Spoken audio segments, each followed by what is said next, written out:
देश के तिरंगा और बीचे आसमानवा देख के जलान करे पापी पाकिस्तानवा। देख के जलान करे पापी पाकिस्तानवा। देश के तिरंगा और बीचे आसमानवा देख के जलान करे पापी पाकिस्तानवा। डाला नहीं पावेला नजारावा हो नजारावा। आँख जदी कवनो देखाई गोली मार सीनावा भितारावा। आँख जदी कवनो देखाई गोली मार सीनावा भितारावा।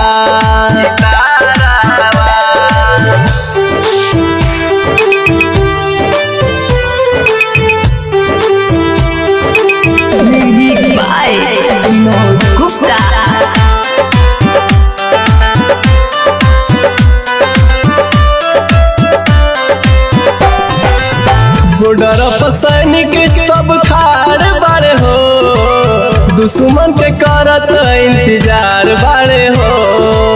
केनियो से घूस नहीं पावे घुस पैठिया गोलिया के करत बौछार बारे हो। गोलिया के करत बौछार बारे हो। बॉर्डर पर सैनिक सब खाड़ बारे हो दुश्मन के करत इंतजार बारे हो। केनियो से घूस नहीं पावे घुस पैठिया गोलिया के करत बौछार बारे हो। डरवा कर कापेला शरीरावा हो शरीरावा।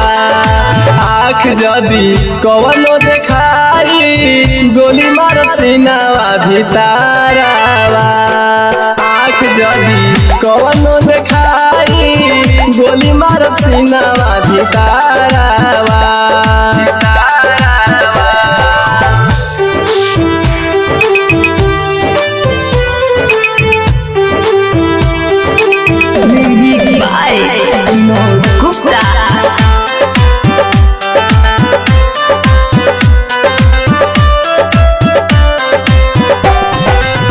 तीन रंग तिरंगा पहचान हटे हो भारत देशवा के शान हटे हो। अली से रकेला राजा राज गावस गानवा झंडा फहरत आसमान हटे हो। झंडा फहरत आसमान हटे हो। तीन रंग तिरंगा पहचान हटे हो भारत देशवा के शान हटे हो। अली से रकेला राजा राज गावस गानवा झंडा फहरत आसमान हटे हो। हर फवलाद मोर जिगारावा हो जिगारावा।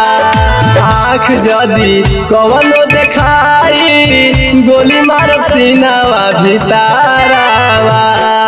आँख जदी कवनो देखाई गोली मारब सीनावा भितारावा।